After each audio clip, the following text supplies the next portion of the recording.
Se você está ouvindo os Macabeus, é porque a revolta já começou.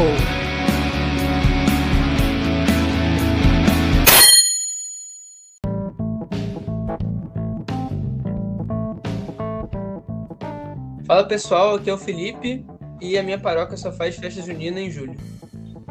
Meu nome é Gabriela Cunha e eu nunca participei de quadrilha. A gente está aqui hoje para falar sobre as festas juninas, né? A gente está nesse período iniciando o período de junho, e a gente tem São João, São Pedro, Santo Antônio. Então a gente resolveu falar sobre catolicismo popular dentro dessa perspectiva de festa junina e, enfim, mais ou menos isso, né? Para isso a gente vai para o nosso textinho de abertura.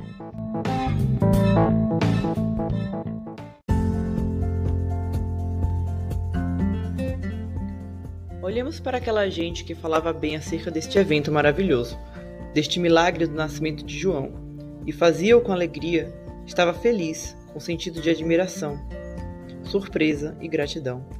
E pensando nisso, perguntemo-nos, como é a minha fé? É uma fé jubilosa ou é uma fé sempre igual, uma fé tíbia? Tenho sentido de admiração quando vejo as obras do Senhor? Questionemo-nos, cada um de nós, num exame de consciência, como é a minha fé? É jubilosa? É aberta às surpresas de Deus? Porque Deus é o Deus das surpresas. Pensemos nestas palavras, que são estados de ânimo da fé. Alegria, sentido de admiração, surpresa e gratidão.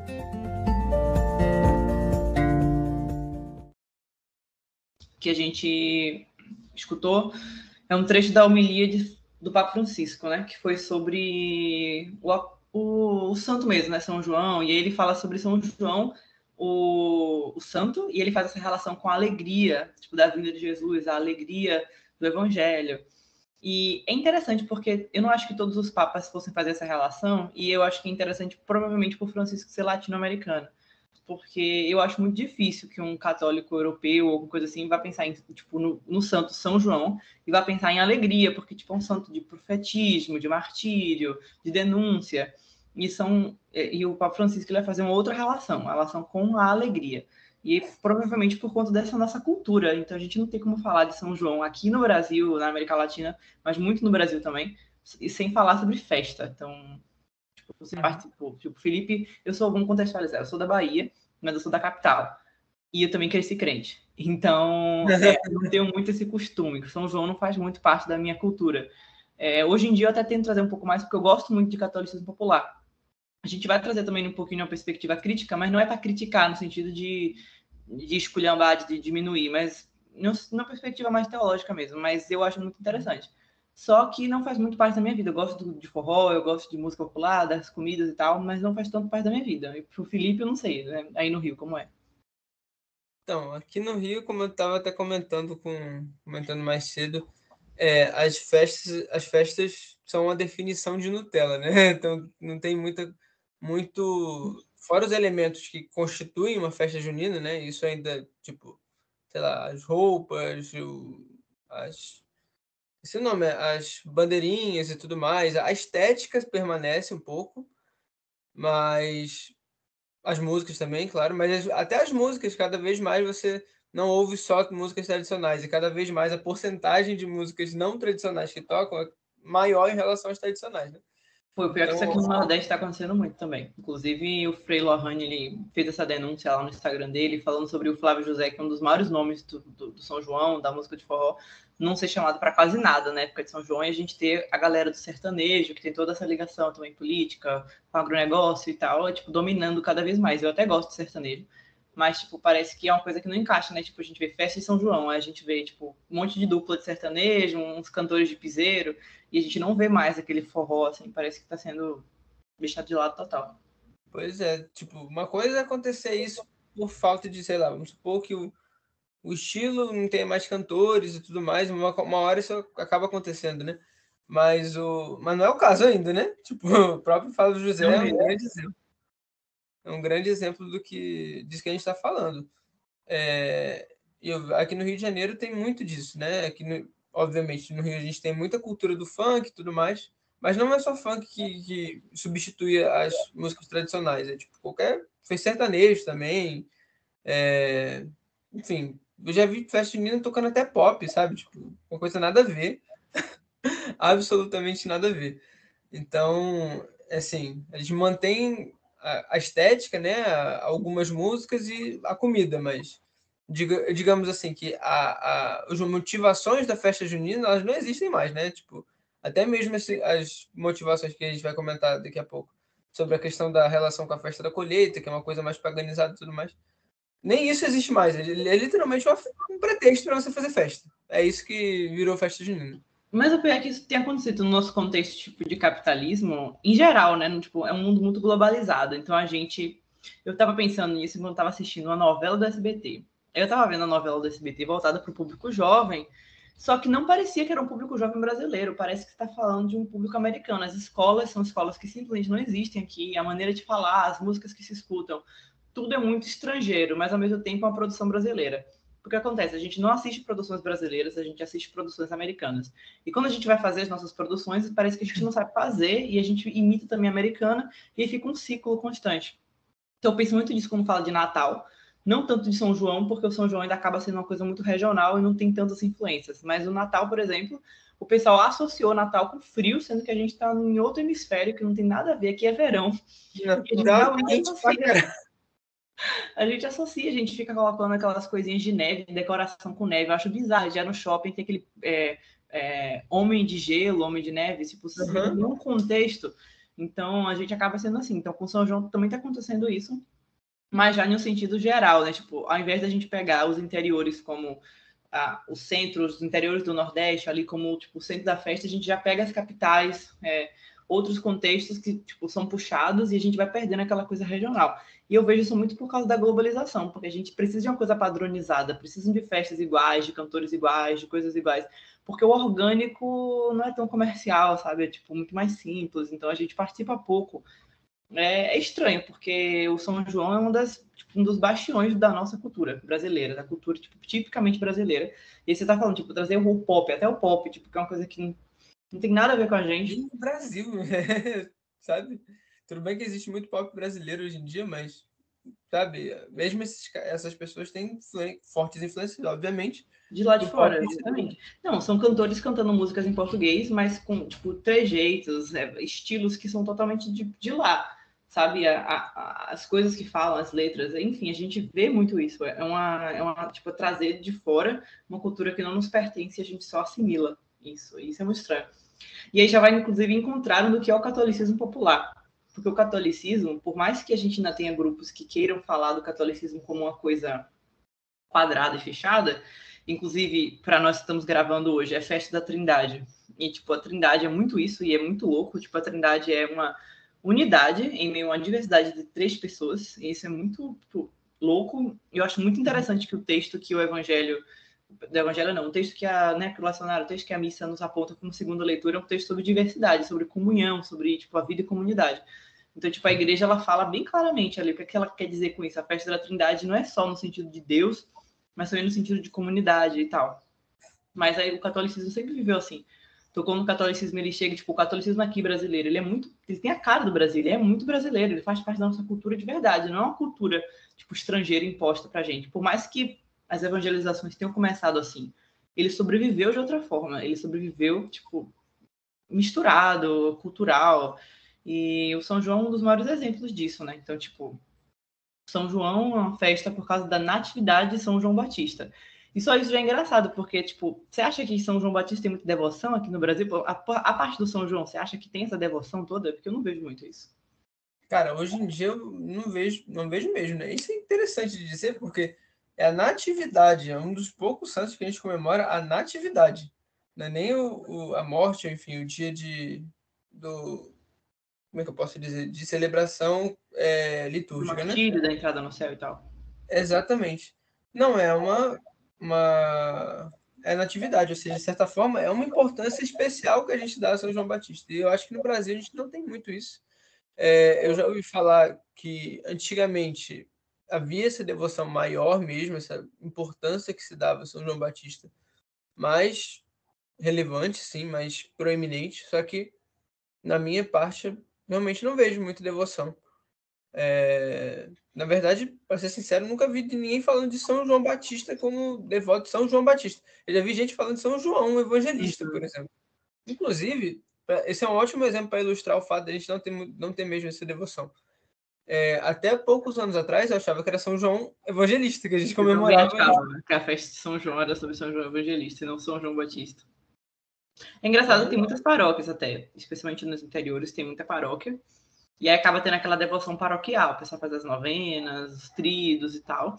Mas realmente, assim, tipo, o pessoal em casa, na sua devoção particular, imagem de São João Batista eu vejo pouco, camisa de São João Batista eu vejo pouco. Mas é interessante isso que você falou, porque a gente só tem 3 festas de natividade. A de Nosso Senhor Jesus Cristo, por razões óbvias, né? Tipo, é Deus vindo para nós.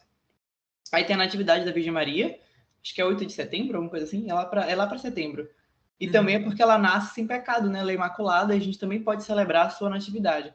Porque no campo religioso, a gente só celebra aquilo que tem a ver com, tipo, a vida eterna. E o nascimento humano seria, por mais que seja um milagre, seria imaculado pelo pecado. Então, tipo, a maior razão seria para celebrar o batismo e a morte, onde se entraria para o céu. Mas a natividade não tanto. Mas Nossa Senhora nasce sem pecado, então isso é razão de celebração. E, por conseguinte, São João Batista, porque conta-se a tradição que naquele momento em que Nossa Senhora chega, né, na casa de Isabel, e ela sauda Isabel, e tipo, Isabel sente a criança exultar no ventre, que ali tinha sido o primeiro milagre de Jesus, que Jesus teria santificado São João Batista ali, apagado o pecado original. Então, tipo, não é que ele foi concebido sem pecado, como a Virgem Maria, mas ele teria tido o pecado original, nasceu sem pecado, teria tido o pecado apagado por conta dessa grande missão que ele teria de ser o precursor. Então, é muito interessante a figura de João, porque Jesus disse que ele é o maior dos homens, e ele está ali entre o Antigo e o Novo Testamento. Então, a gente pode dizer dele apenas que ele é, ao mesmo tempo, um profeta do Antigo Testamento e do Novo Testamento, porque ele está entre as duas alianças. Ele é realmente o elo que liga as duas coisas, né? Então, de certa forma, cara, é realmente um santo bastante importante, né? E a gente não tem muito essa... Você falou de camisa de São João Batista, para você ter uma ideia, eu não sei nem como é que é a cara, digamos assim, canônica de São João Batista nas imagens tradicionais. Para mim, o que é isso é doido na minha cabeça, né? Mas a imagem mais forte que eu tenho de São João Batista é o João Batista de The Chosen. Aqui no Nordeste é mais comum. Aqui é mais comum. Tem aquela imagem de São João Batista ele com a mão levantada assim e com um pratinho na mão que simboliza o batismo, né? Que o batismo nosso, né? Por infusão mesmo d'água na cabeça, tem aquele pratinho e com aquelas roupas meio de deserto, assim. Aí essa é a imagem que tem nas igrejas, mas eu nunca vi pessoas com elas em casa. Eu vejo mais, tipo, em algumas igrejas. Existem algumas igrejas dedicadas a São João Batista. Mas é engraçado que a gente vê o quanto que, por mais que seja uma festa religiosa, ela é muito mais cultural, porque, tipo, a devoção em si ao santo a gente não vê tanto assim. Então, tipo, tem algumas paróquias, tem as novenas, mas a festa é muito mais popular, é muito mais cultural. E aí a gente pode realmente falar que existe um sincretismo acontecendo, porque a festa mais importante que veio antes da de São João Batista, que já era celebrada no período pelo povo pagão ali, tipo, europeu, era a festa de colheita, mas aquela questão de... Por isso que acaba que São João se torna uma coisa muito sertaneja, muito dos povos que ainda praticam a questão de cultivo, de plantio, é mais distante da gente das cidades. Então, tipo, para pessoas que têm a plantação como a sua sobrevivência, você precisa daquilo, precisa de uma boa colheita para sobreviver. Todas as culturas tinham festa de colheita, inclusive Pentecostes, que a gente celebrou na semana passada. No judaísmo era uma festa de colheita, é a festa das colheitas. Então, tipo, é uma festa de celebração pelas boas colheitas. Que para nós cristãos, como o Espírito Santo desceu durante a festa de Pentecostes, que já existia, Pentecostes já era a festa de colheitas, a gente ressignifica como a colheita dos fiéis, a colheita, tipo, que inclusive São Pedro, quando faz o seu discurso, a sua pregação, mais de 5.000. Então, tipo, a gente tem uma colheita ali espiritual acontecendo no dia de Pentecostes. Mas os outros povos também tinham essas questões com colheita, e algumas dessas festas eram durante esse período. E por isso que o São João, eu acho que isso tem muito a ver com Portugal, provavelmente a gente foi colonizado por eles, mas essas provavelmente tinham aqueles costumes por ali, né? Dessa festa, dessa forma de celebrar as colheitas, que a gente tem milho, espiga e tal. Por ali que você diz em Portugal ou aqui? Por ali eu digo Portugal, tipo, deve ser sido naquele canto da Europa, né? A influência primordial, porque, tipo, mas tenha crescido aqui de outra forma, com certeza, tipo, veio de algum lugar, por causa dessa mistura, João Batista, festa, eu imagino que já tenha vindo de lá. Não sei, a gente deve ter estudado um pouquinho antes, mas a gente tá falando aqui no nosso... imagino, porque, tipo, não faz muito sentido, sei lá, nascer aqui, porque assim, realmente não faz muito sentido pelo fato de que a gente não tinha nenhum católico aqui, né? Então as influências católicas. O catolicismo veio de lá. Então, Mas essa coisa de ter uma relação com as festas de colheita e tudo mais é uma parada até engraçada, porque assim, durante a história da igreja, a gente vê muitos símbolos e festas e coisas que eram relacionadas ao paganismo que a gente pega e, como eu já ouvi falar, acho engraçada essa expressão, mas taca água benta e joga para dentro da igreja. Isso é uma coisa que eu acho muito interessante, né? Que para mim é uma coisa muito positiva da igreja, que a gente não demoniza aquilo que não é do demônio, simplesmente assim. São coisas que, tipo, o sentido religioso, a busca pela religião é uma coisa natural do ser humano, né?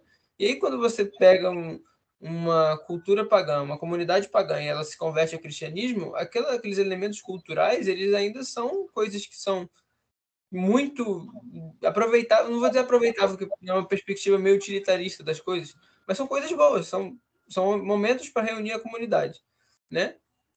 Em momentos, de certa forma, que era um culto religioso, você vai ressignificar aquele culto religioso. Para a parte do catolicismo. Isso, para mim, era muito interessante. Eu acho que, aos poucos, isso dá para fazer até um paralelo com, por exemplo, o Halloween. Aos poucos a gente começa a ter uma noia que me parece até uma questão meio protestantizada, assim, uma coisa meio importada. Totalmente. Eu diria pentecostalizada, né? Porque, tipo, porque o protestantismo tradicional, tanto quanto o catolicismo, vão se importar muito pouco com essa questão de contaminação espiritual, das festas, isso e aquilo. Isso vai ser muito característico do pentecostalismo, e aí depois vai ser muito característico da renovação carismática, que, querendo ou não, acaba sendo uma vertente, tem uma influência pentecostal, né, dentro do catolicismo. Sim, mas é engraçado como isso meio que se alastrou, porque hoje eu vejo, digamos assim, grandes, vou usar essa palavra por falta de uma melhor, mas grandes inimigos, digamos assim, são tradicionalistas e os carismáticos, né? Só que os dois grupos também são inimigos têm essa mesma coisa. Hã? Mas eles também são inimigos entre si. Pois é, mas esses dois grupos têm essa mesma coisa, essa mesma parada de não, porque o jeito de agir deles faz com que a gente perca as festas. Se existe uma força, digamos assim, em como é que eu posso dizer, de tirar a religião do meio das festas, tornar as festas arreligiosas, geralmente a força, o que a igreja fazia era justamente tentar manter as suas festas, ou então exercer a sua influência sobre as festas que existiam. Só que agora não, é você fugir. Sinceramente, a atitude para mim não é nada cristã essa atitude. Você fugir daquilo, sabe? Como se você tivesse medo daquele negócio. Não, e tem duas perspectivas interessantes nisso daí. A primeira é a perspectiva étnica, que é assim, eles vão fugir de tudo que é cultural, que não seja europeu.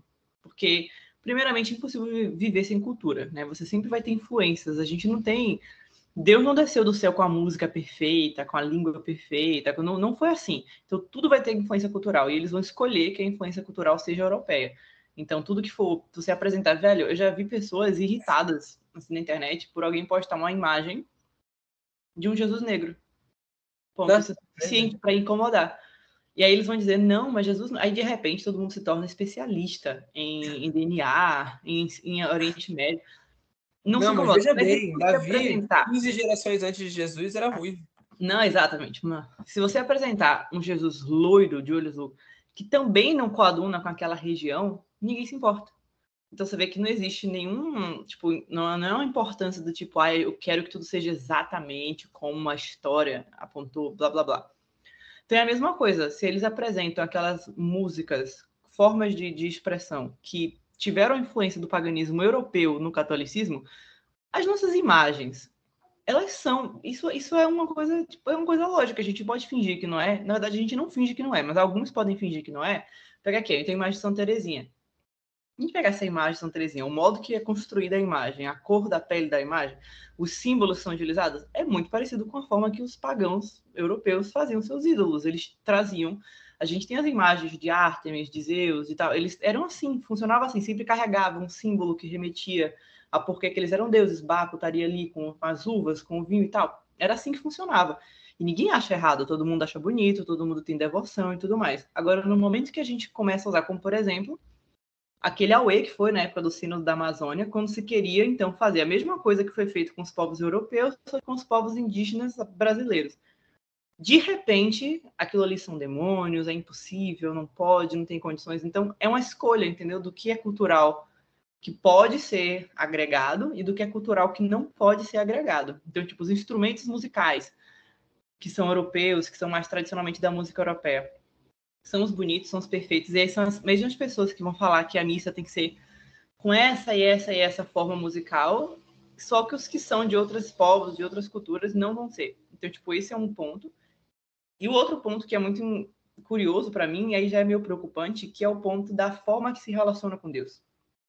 Porque Deus parece que é um Deus que é contrário à alegria. A gente tem batido muito nessa tecla, a gente tem trazido isso nos últimos programas, porque, velho, o cristianismo se torna uma coisa opressora, sabe? Assim, tipo, triste, tipo, deprimida. Quando as pessoas vão explicar por que as coisas não podem acontecer, tipo, na missa ou na oração, as explicações são tão bobas. É que nem eu falei esses dias, tipo, eu odeio a discussão de palma na missa, eu acho uma discussão tão idiota, uma discussão tão chata.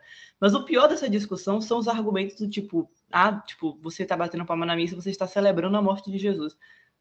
Como assim? Você pode até trazer outros argumentos litúrgicos, históricos, que eu acho chato. Tudo bem, não bata, beleza, não quer bater, beleza. Mas eu acho chato, é uma conversa que eu acho chata. Mas o pior é quando se traz essa coisa de um Deus constantemente triste, constantemente monótono, um Deus que não se relaciona, um Deus que não pode dançar, um Deus que não pode brincar, um Deus que não pode beber, um Deus que não faz nada, sendo que a missa é literalmente o oposto disso, que é a encarnação de Jesus. É o oposto disso, é Deus brincando, sorrindo, dançando, falando, vivendo com a gente, entendeu? Então, quando a gente vai falar de festa junina, é a mesma coisa com as outras festas. É tipo, parece que Deus não pode estar no meio daquela celebração, né? Tipo, você entende, por exemplo? Sim, sim. Realmente é uma imagem meio deprimida, né? Realmente deprimida é a melhor palavra. Para descrever não sei, esse arquétipo que fazem de Deus, sabe?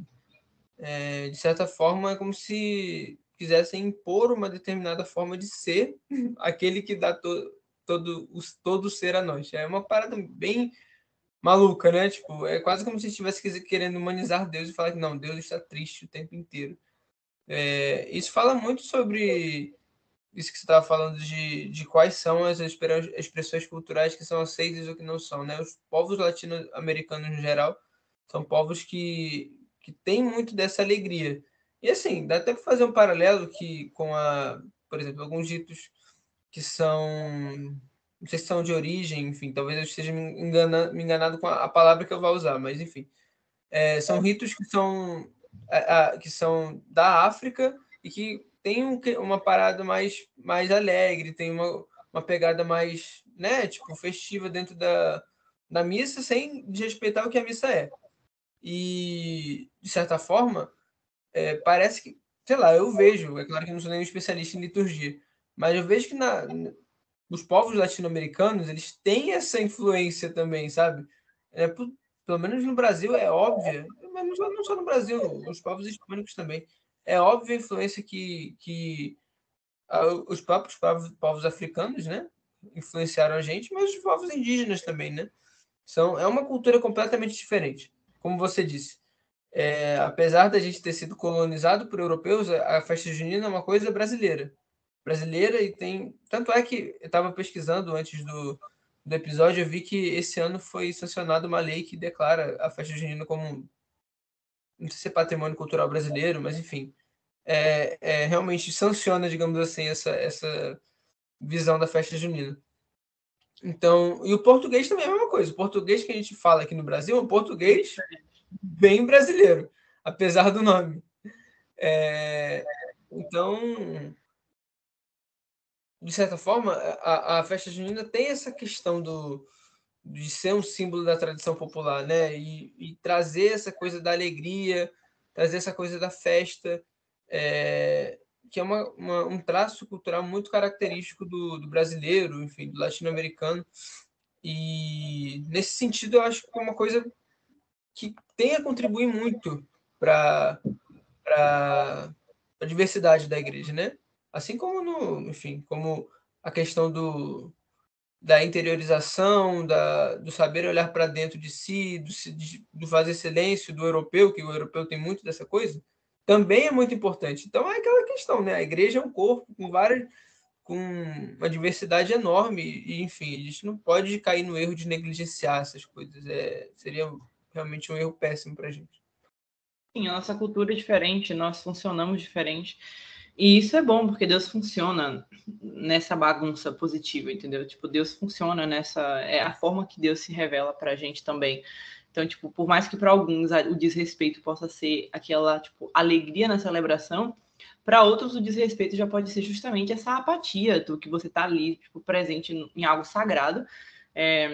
Sei lá, eu já vi alguém dizer isso uma vez, que a gente chega na fila da comunhão e fala pra gente, corpo de Cristo, a gente diz amém, e às vezes é tipo, pô, parecendo que é qualquer coisa. Se alguém dissesse pra gente, sei lá, toma aqui um ticket, uma viagem de 10 mil pra você fazer o que você quiser, a gente reagiria muito mais alegria, tipo, corpo de Cristo. É uma coisa alegre, sabe? É uma coisa, tipo, de regozijar, sabe? O sacerdote vem, a paz de Cristo seja convosco, tipo, e a gente, tipo, tem pessoas que parece que estão de uma via crucis ali na missa, parece que é a própria via crucis delas, assim. E eu sempre falo que, por mais que ali seja o Calvário, mas é o Calvário sob a perspectiva da ressurreição, isso é muito diferente. E eu não tô nem querendo fazer aqui uma defesa sobre a palma na missa, apesar de que Gabriela, eu não acho nada demais, mas eu não quero nem entrar nessa questão litúrgica, mas mais sobre a questão de como, tipo, Deus se relaciona com a alegria, e que a gente não precisa ter esse medo de Deus, o temor de Deus não precisa estar tanto com esse terror a Deus, essa dificuldade de se comunicar com Ele, essa dificuldade de se alegrar, essa dificuldade de se relacionar, entendeu? Então, eu acho que quando a gente vê a forma que o catolicismo vai se desenvolvendo no popular, é muito bonito, porque também é Deus, tipo, se comunicando com a gente, dizendo que nem tudo precisa ser tão pesado. Então, para isso, vamos para o nosso intervalo e a gente já volta.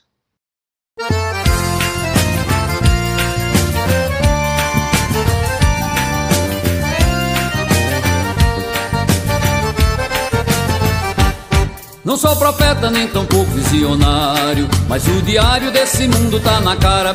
Um viajante na boleia do destino, sou mais um fio da tesoura e da navalha, levando a vida, tiro o verso da cartola. Chora a viola nesse mundo sem amor, desigualdade rima com hipocrisia. Não tem verso nem poesia que console um cantador. A natureza na fumaça se mistura, morre a criatura e o planeta sente a dor. O desespero no olhar de uma criança, a humanidade fecha os olhos pra não ver.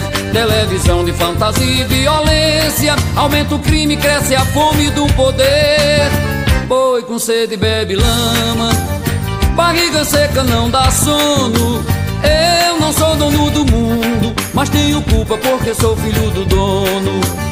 Boi com sede bebe lama, barriga seca não dá sono. Eu não sou dono do mundo, mas tenho culpa porque sou filho do dono.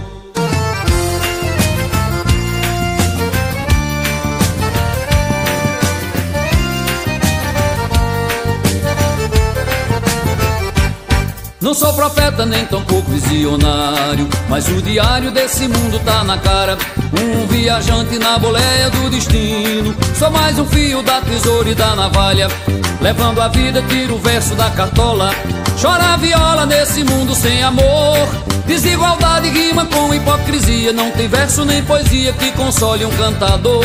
A natureza na fumaça se mistura, morre a criatura e o planeta sente a dor. O desespero no olhar de uma criança, a humanidade fecha os olhos pra não ver. Televisão de fantasia e violência, aumenta o crime, cresce a fome do poder. Boi com sede bebe lama, barriga seca não dá sono. Eu não sou dono do mundo, mas tenho culpa porque sou filho do dono. Boi com sede bebe lama, barriga seca não dá sono. Eu não sou dono do mundo, mas tenho culpa porque sou filho do dono.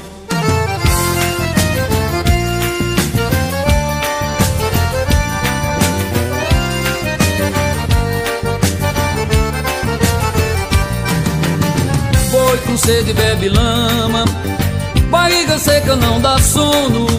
Eu não sou dono do mundo, mas tenho culpa porque sou filho do dono. Boi com sede bebe lama, barriga seca não dá sono. Eu não sou dono do mundo, mas tenho culpa porque sou filho do dono.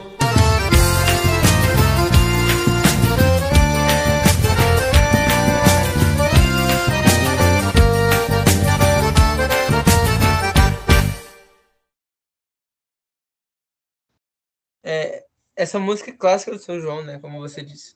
Mas engraçado, porque ela traz uma mensagem que é fortíssima e eu nunca tinha parado para ouvir ela com mais detalhe, né? Parado para ouvir ela com, enfim, mais concentração, né? E aí a Gabi viu essa música antes da gente gravar o episódio, eu parei para ouvir e a mensagem dela é muito forte. E de certa forma é engraçado a gente notar que a gente ouve essa música durante São João, que é um momento festivo e tudo mais, e conversa muito com o que a gente estava falando antes, sobre como até falando sobre mazelas, sobre dificuldades. É uma música que, de certa forma, ela é até dançável, se você parar para pensar, né? Muitas vezes a gente dança essa música sem nem prestar atenção.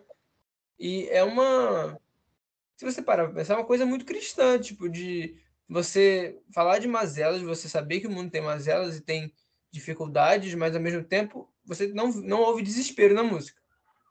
Você ouve tristeza, ok. Você ouve momentos difíceis, mas desespero você não sente em nenhum momento na música, né?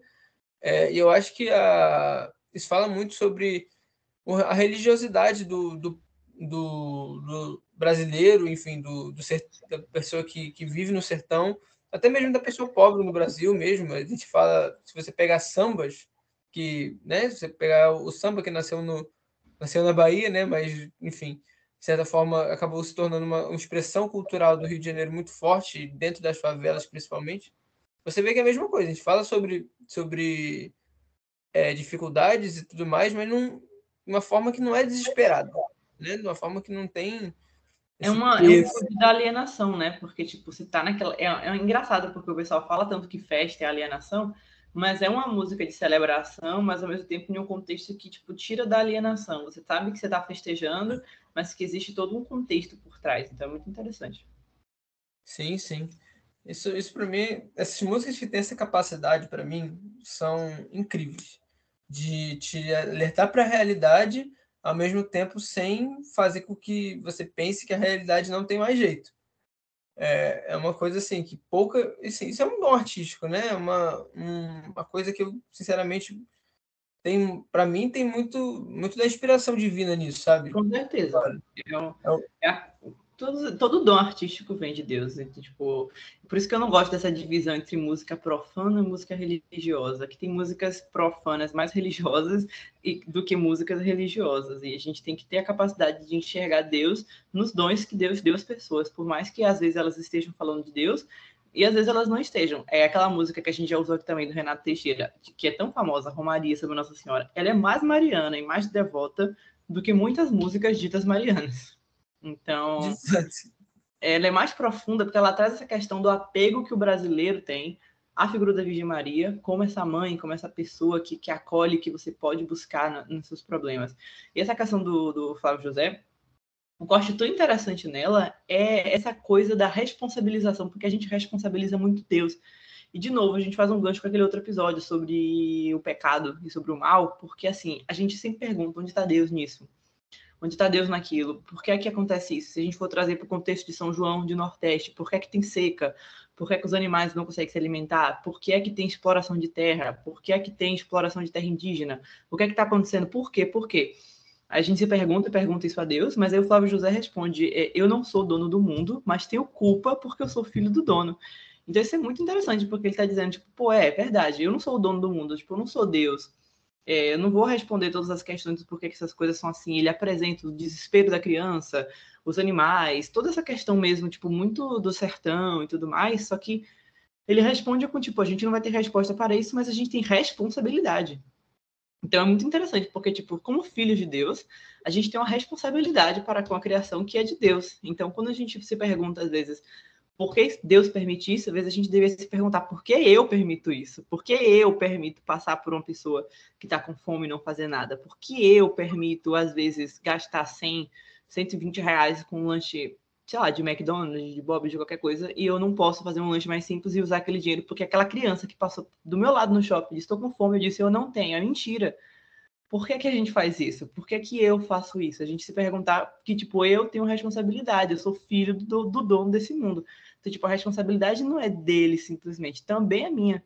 Então, essa canção, a primeira vez que eu já ouvi ela outras vezes, a primeira vez que eu ouvi, tipo, virando essa chave, tipo, prestando atenção nessa letra, mexeu muito comigo. E eu sempre penso nisso, assim, tipo, é responsabilidade enquanto filho de Deus, de toda a humanidade, mas especialmente do cristão.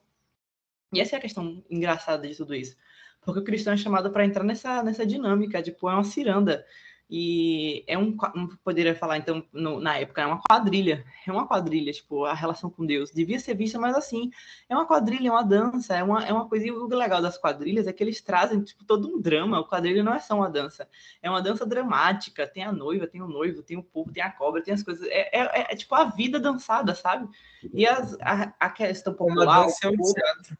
Exato, tipo, a cultura popular tem muito essa capacidade de expressar isso. E a gente diminui muito quando a gente fica... Eu falei no início, né? Vamos falar do catolicismo popular. E eu tipo, quero tirar... Calma, a gente não vai falar simplesmente mal.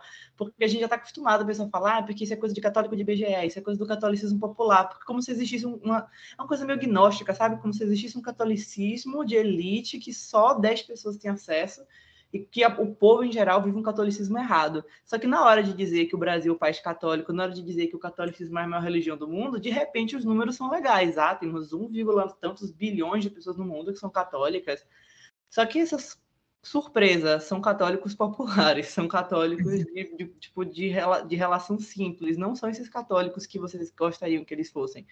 E não quer dizer que Deus não está ali também. Então, como é que a gente não vai ver Deus se comunicando através da Romaria do Renato Teixeira? Vai ver Deus se comunicando através do Flávio José, através do forró, através das quadrilhas. Então, tipo, a gente perde a capacidade de ver Deus nisso, que a gente disse que não vai participar. Não participa da quermesse da paróquia. Todo mundo é muito mundano. Só você que é santa. Todo mundo é mundano. Você não vai participar de nada. Então, você não vai conseguir ver Deus também. Não vai conseguir se comunicar com Deus. E eu volto para o ponto da falando da Trindade, uma das coisas que a gente lembra da Trindade na Bíblia. É o momento em que Abraão recebeu 3 homens desconhecidos e acolheu eles na casa dele, ponto, fez um jantar. Ali foi Deus se revelando para ele. Deus se revela de tantas formas nas Escrituras, mas às vezes a gente se apega a essas formas mais extraordinárias, um trovão que desce do céu, uma nuvem que aparece, mas não, Deus se apresentou em um jantar. E a Eucaristia, que é o que falam tanto do sublime sacramento, tal, não sei o quê, ainda assim não deixa de ser um jantar. Então é Deus partilhando com a gente, convivendo com a gente. E às vezes a gente não quer conviver com as pessoas e a gente acha que vai conviver com Deus, mas Deus quer conviver com a gente dentro do contexto com as outras pessoas. Então, tipo, às vezes o pessoal acha que vai colocar Deus no bolso e ter Deus como um bichinho de estimação, só que, tipo, Deus é livre e ele quer se comunicar com a gente, tipo, através das pessoas. A gente não tem como descartar o catolicismo popular. Com certeza. E você citou a Eucaristia, é engraçado, tipo, que no final das contas a Eucaristia, gente, é uma aparência de pão, é uma coisa muito simples, sabe? É mais simples possível, porque digamos assim, o pão é como se fosse um alimento universal, né? É uma parada que você faz. Tem na casa do pobre e tem na casa do rico, tá em todos os lugares, tem em todos os lugares do mundo, é uma coisa tão simples. Exatamente. Tudo que a gente coloca ao redor da Eucaristia, não que ela não mereça, é claro que merece, mas todos os adornos que tornam a coisa mais solene, com aparência de solene, são coisas que foram feitas pela igreja, ou seja, por homens. De certa forma, são coisas boas, né? Mais uma vez reiterando, antes que alguém mal interprete isso que eu estou falando. Mas no final das contas, a primeira missa era um homem. Mas ele era Deus. Ok, mas estava escrito Deus na testa dele? Era um homem. Um homem levantou um pão e falou, isso é o meu corpo. Mas era um homem numa mesa com outras 12 pessoas. E quando os discípulos vão reconhecer ele novamente em Emaús, ele faz a mesma coisa. Senta com eles, explica a palavra, o coração deles arde, e aí ele parte o pão e eles reconhecem naquele partir do pão, num ato tão simples. Tipo, de repartir o pão, de partir o pão, uma coisa tão simples. é na simplicidade que Deus se comunica no final das contas, né? Deus veio de uma maneira simples, a gente não pode esquecer disso. É claro que as honras a Jesus, a glória que a gente tem que dar, tudo isso faz todo sentido. Mas a gente nunca pode perder da nossa mente que Deus veio da forma simples. Deus quer se comunicar da maneira simples aos mais simples. É claro que Deus comunica também a todas as pessoas, mas Deus está preocupado com os mais simples, né? Ele quer se fazer entender para as pessoas que têm menos, digamos assim, instrução, ou sem, enfim, justamente essas pessoas que constroem o catolicismo popular, né? E constroem as tradições, e no final das contas é incrível como, de certa forma, essas pessoas que não perdem da mente a preocupação com os mais simples também. Mas que às vezes, de certa forma, você vai pegar uma ou outra pessoa que consegue melhorar de vida, essas pessoas nunca esquecem de onde elas vêm, nunca perdem a preocupação com os mais simples. Enquanto você vê muitas pessoas que têm dinheiro e acham que não tem nada a ver com aquilo, né? Tem nada a ver com as mazelas do mundo, enfim. E uma coisa que você falou da música, eu queria retomar esse ponto porque me chamou muita atenção.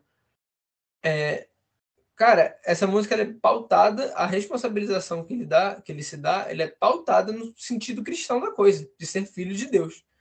Então, a gente é uma coisa tão natural, é quase auto-evidente, né? A gente falar que o filho também, principalmente quando o filho já tem uma idade, né? Ele também é responsável, de certa forma responsável, se ele é conivente, com as coisas do pai. Ele também tem sua responsabilidade de cuidar das coisas do pai. E por que a gente não aplica isso a nós mesmos, né? É uma parada que não dá para entender. E realmente, isso eu até aplico aqui uma autocrítica a mim, que eu nunca tinha parado para pensar nesse sentido. E a música faz a gente pensar muito profundamente sobre essa parada. Sim, e é tipo assim, os mais simples realmente conseguem entender, que essa é a questão toda aí. E a gente às vezes diminui tipo, esse catolicismo mais simples, esse catolicismo popular, e eu acho engraçado que muitos santos surgem daí, grande maioria, inclusive, surge daí. Esses dias eu vi até uma discussão na internet sobre santos ricos, que, enfim, não existe. Os que existem abriram mão disso, não tinha santo. Gente, não tem. Quando aparecer, a gente aí pode falar o santo que passava 2 semanas na Europa passeando, sempre sem tempo para nada, o santo que tinha 10 Lamborghini, não existe. A gente vai falar de riqueza no contexto de ter um pouco mais de dinheiro ou ter menos dinheiro, beleza. Agora, assim, tipo assim, ser santo, assim, e tipo assim, 10 carros, não sei quando, não existiu. Mas os santos que abraçaram muito a questão da pobreza, que eu lembro de Santa Dulce dos Pobres, e Santa Dulce é um exemplo do catolicismo popular. Inclusive, é por isso que muitos tradicionalistas que falam tanto das canonizações pós-concílio falam que esses santos não são santos de verdade. Eles seriam simples demais. Madre Teresa era muito supersticiosa, eles dizem, com as questões da Índia. É porque ela é de lá, é porque ela carrega isso, é porque é uma cultura. Ai, Madre Teresa rezou no túmulo de Gandhi. É uma cultura, é assim que se via os mortos, é assim que se lidava com eles, assim como outros santos de outras culturas vão abraçar coisas de maneira diferente. Então eu lembro que Santa Dulce, ela era muito devota de Santo Antônio, inclusive o pessoal faz trezena de Santa Dulce aqui em Salvador por conta da trezena de Santo Antônio. Então Santa Dulce também não tem novena, é trezena, por conta da devoção que ela tinha muito grande a Santo Antônio. E ela tinha uma devoção a Santo Antônio muito semelhante não, literalmente às devoções populares. Então ela realmente tinha que se hábito até de botar o santo de cabeça para baixo. E aqui a gente não está nem fazendo uma apologia a isso, beleza. Não é a maneira mais correta, teologicamente, liturgicamente, de lidar com a devoção. Porque a gente sabe que a imagem não é o santo. A imagem é só uma forma da gente venerar. A gente não pode achar que a gente vai fazer uma bruxaria. Quando a gente faz isso, a gente tá... É errado, beleza. Mas a questão é que, tipo, às vezes as pessoas se apegam tanto a essas coisinhas erradas, que são coisinhas, porque essa mulher entrou no céu, ela é santa, porque as coisas mais importantes ela fazia. Então a gente tem gente que não faz o mais importante, que passa a missa toda preocupado se o pessoal tá levantando a mão e batendo palma. A missa toda, olhando se tem alguém levantando a mão e batendo palma.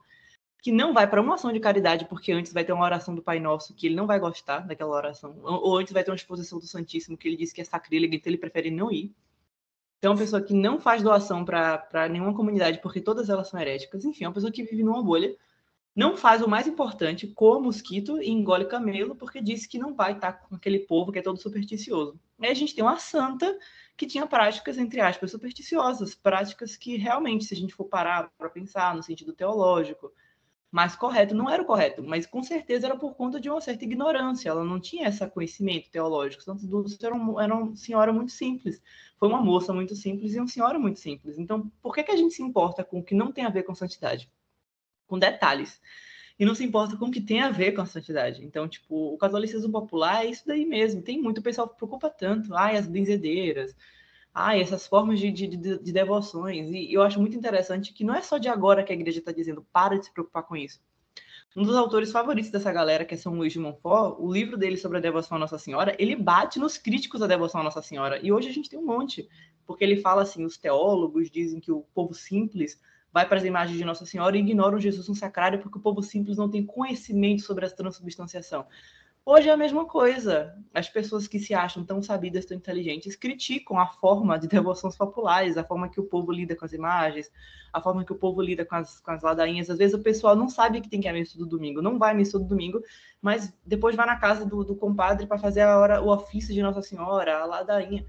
É o catolicismo popular, e aí o pessoal acha que todo mundo vai para o inferno. Só vai para o céu ele, que está na missa do domingo, de mãos assim, postas e quietinho.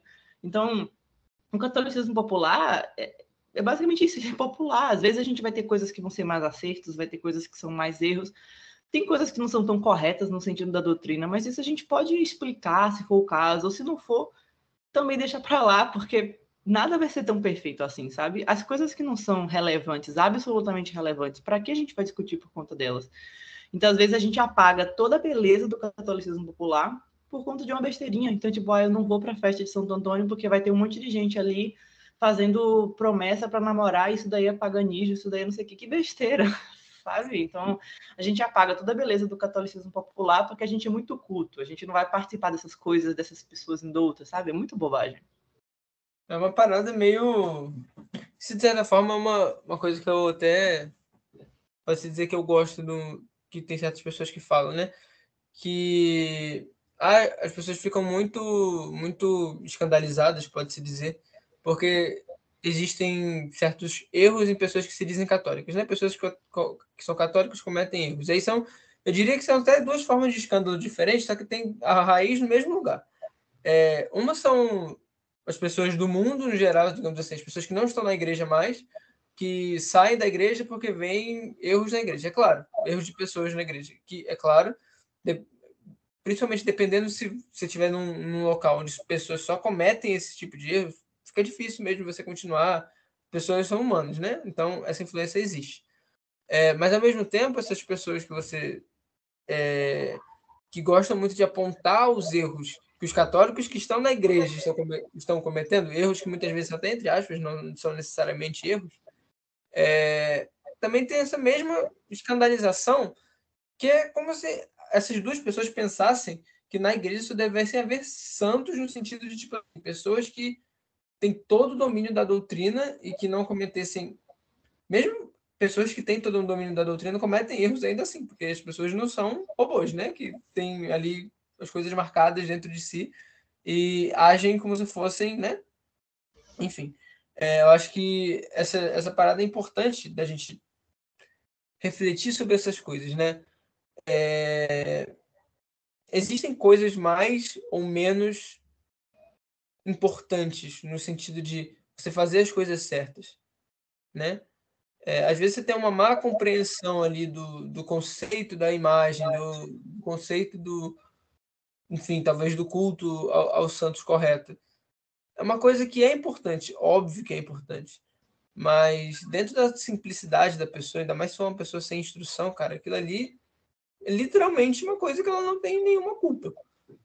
A gente muitas vezes argumenta sobre pessoas que não têm culpa de coisas que são assim, importantes, né? Tipo, até, sei lá, digamos assim, pessoas que não contribuem em nada, não tentam, não ajudam, não praticam caridade de maneira alguma. Existem diversos e diversos vídeos de pessoas falando como isso pode ser desculpável por uma coisa, por outra, por uma coisa, por outra. E coisas que são tão mais superficiais, digamos assim. Não fazer caridade, não tratar as pessoas bem é o pecado mais desculpável pela internet. Inclusive, esse negócio do amar não é tratar bem. Amar é dizer a verdade. E aí, com isso, você trata as pessoas feito lixo porque você está dizendo a verdade para elas. É a nova moda. Tratar as pessoas com gentileza não é mais obrigatório dentro do cristianismo. Isso daí se tornou subsidiário. O mais importante são outras coisas, sendo que tratar pessoas com gentileza é um dos fundamentos de relação humana. Mas a gente não precisa mais tratar com gentileza, contanto que você, entre muitas aspas, diga a verdade, seja lá o que for essa verdade, para as pessoas. Pois é, porque isso valida o sentimento de superioridade moral que geralmente essa galera tem, né? E faz com que eles possam expressar esse sentimento sem papas na língua nenhuma, né? Sair falando do jeito que for, enfim. Aí é engraçado quando aparece alguém tão debochado quanto elas, falando o contrário delas, aí vira falta de caridade, etc. Ah, sim, não. Você só não pode falar deles. No momento que você falar deles, de repente, você tem que aprender a caridade e a humildade. Se você também falar que eles estão errados, você tem que ser humilde. Antes de falar deles, você tem que ter lido pelo menos 2 anos de filósofos, né? Você tem que fazer toda aquela propedêutica filosófica, e depois você tem que estudar os teólogos, os comentários, enfim. É uma forma de lidar com o cristianismo muito estranha, onde o objetivo maior é só fazer ritos. Não é... Tipo, os ritos, eles apontam para alguma coisa. Então, tipo, você vai à missa, recebe a Eucaristia com o objetivo de você ser santo. Então, tipo, não adianta nada você fazer todos os ritos, o dedo no lugar certo, a mão no lugar certo, tudo no lugar certo, e aí você chega depois, sai de lá e você continua a mesma pessoa. Você não pratica, você não faz nada de bom, você não muda em nada. Então não tem sentido, o rito fica vazio. E aí, nesse caso, é uma discussão que os evangélicos têm muito com a gente. Eles falam, vocês têm muito de rito vazio e tal, mas, tipo, não, o rito ele tem que ter significado. De qualquer forma, a gente chega no vazio. Se a gente não tiver o rito, a gente chega no vazio. E se a gente tiver o rito e não chegar no objetivo, a gente chega também no vazio. O objetivo é chegar em algum lugar. E esse lugar é ser parecido com Jesus Cristo. Então, tipo, esse é o nosso objetivo final. Se a gente vai chegar até lá, a gente, tipo, o objetivo é o mais importante, não é o rito. O rito, ele vai apontar para alguma coisa. Então, essa é a parte mais importante. Pois é, com certeza. Então, é isso. A gente queria trazer um pouquinho nesse início de mês de junho. A gente vai ter São João, vai ter São Pedro, vai ter Santo Antônio, vai ter um monte de novena, vai ter um monte de moça querendo namorar, fazendo um monte de promessa, vai ter gente colocando Santo Antônio cabeça para baixo, vai ter gente pendurando bandeira em casa, vai ter fogueira, vai ter o Judas, que também é uma tradição que eu acho horrível, mas que é uma tradição. Eu acho horrível, mas é uma tradição, todo mundo tem as suas coisas. O pessoal, tanto que aquilo ali é tão pouco o Judas, é tão mais aquela coisa comunitária, o pessoal faz o testamento do Judas, as roupas do Judas, enfim, é festa popular, e Deus está ali também, entende? Então, a gente precisa aprender a começar a ver Deus assim. Quando a gente começar a ver Deus no simples, a gente também consegue usufruir a presença dele no extraordinário. Porque ele só se revela para a gente no extraordinário para que a gente consiga enxergar ele no ordinário. Ele disse que estaria com a gente todos os dias, até o final dos tempos. E foi Deus que criou esse mundo. A gente tem que ter um pouquinho mais de otimismo. A gente vai continuar batendo nessa tecla no Macabeus, porque é uma coisa importante, que é trazer de volta a alegria e a leveza do cristianismo, onde o pessoal dizia lá no princípio, veja como eles se amam. Então essa é a característica principal do cristianismo. Então se não tiver festa, não tiver música, não tiver alegria, não sei, fica tudo muito chato. Fica tudo muito morto. Né? Então é isso, pessoal. Feliz São João, se divirtam, bebam licor, dançam forró, comam amendoim, paçoca, milho. Eu que estou no Nordeste aproveito isso muito mais aqui o tempo todo. Agora vai ser comer milho até o final do mês, é comendo milho. Milho de tudo que é jeito. Milho de todas as formas, bolo de milho cozido, canjica, enfim, é super legal. Nossa, milho é muito bom. Mas é isso, gente. Curtam bastante. Junho é um grande mês. Isso. Viva São João Batista, e São Pedro, e Santo Antônio, e Santa Dulce dos Pobres, e toda essa galera. Você acabou de ouvir Os Macabeus, seu podcast semanal católico, fugindo do fundamentalismo e trazendo com leveza reflexões teológicas, políticas e históricas. Vem com a gente, porque a revolta já começou.